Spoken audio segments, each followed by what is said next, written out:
Hey guys, this is Alex from the Survivor Torch Snuffers podcast doing my best Zeke impression tonight. Sorry I do not have the mustache to complete the look. And today, as is usual, I'm going to be talking about the secret scenes and online confessionals that were posted for this week's episode. So let's start with the challenge related stuff before we get into the real meat of it. When it came to picking the teams, Hannah says that she thought she was picking a good team and that it's a lot easier to pick in retrospect than it is in the moment. Taylor blamed her not knowing how to do, like, she didn't have any sports experience and didn't know how to schoolyard pick. And of course, he made this sound like this was a moral failing in her life. Um, Adam says that he still has not won a food reward and is probably the only one who has not. I don't have the statistics to back that up. Um, and when uh, and when Sunday won the food reward, she said actually her favorite thing was actually getting to use a real toilet.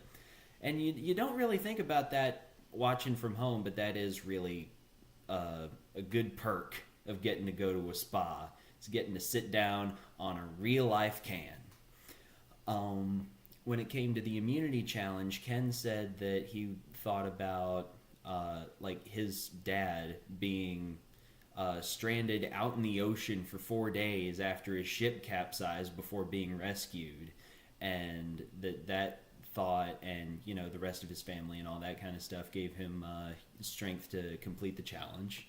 And when it came to taking the food or not, Taylor said that having a food stash was what gave him the strength not to eat the grilled cheese and beer, which it better have. Chris said he competed because A, it's bad to take the food, but B, also he wanted to prove that he sucks at the individual challenges so as to take the target off of his back, which is pretty smart. And Zeke said that when he decided to eat the food, and Jeff asked him, "Why would you do that in this game? Why would you give up the chance to win in order to eat?"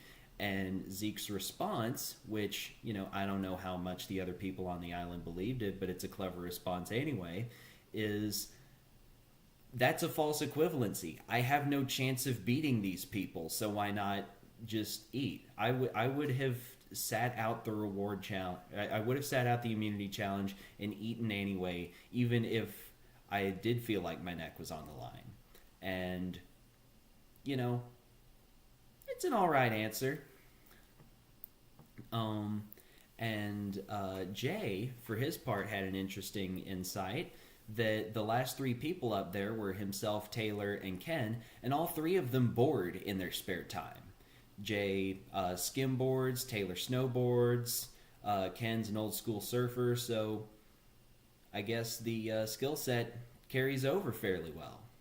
Now, when it comes to the actual strategic elements, there was a lot of setting up the future rounds of this game within this episode, in between all the food and advantage hijinks, and that carries over to the online scenes as well.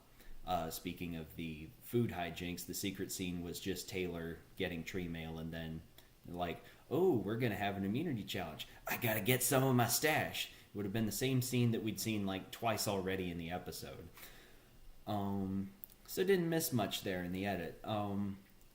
So Brett says that it's important to maintain relationships with everybody in the game, and that this includes Jessica, who he's still the most concerned about, and he has every right to be, because Jessica has a confessional where she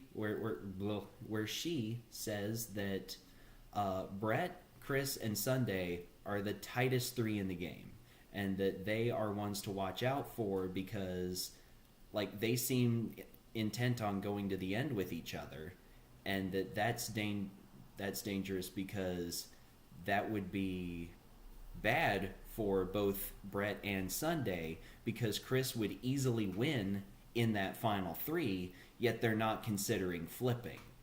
And so that's the kind of mindset where, if you accumulate enough of those in your alliance, then you have a pretty smooth sailing. So it's important to try to destabilize that.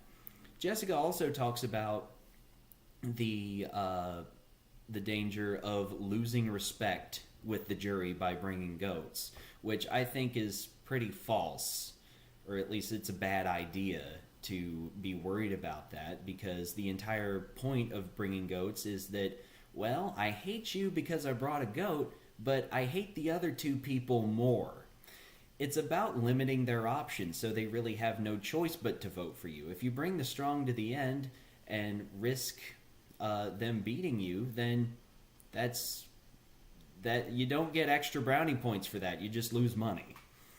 Um, and Zeke also has a confessional that could have easily been included in this episode if he was headed for a fall anytime soon, because he says everyone trusts him in the game. He has the Gen Xers trust, he has Jay and Will's trust, and he has Adam and Hannah's trust, and he has options, and he can work with that. And he tries to hedge it by saying, I know it's bad to be overconfident, but... And when you say that but, you just cancel out the entire qualifier that you had before. So it's difficult to be everybody's friend continuously throughout the game. It's useful to have an enemy or two so people don't look at you and think, well, everybody likes him. He's a threat. So who knows if that's a sustainable situation for Zeke going forward, but for now he's in the power position. And that's all I have to say about this week. It was a lot of good information online, and I'm sure there will be even more next week because there's going to be 2 hours worth of it. So until then, see ya. Bye.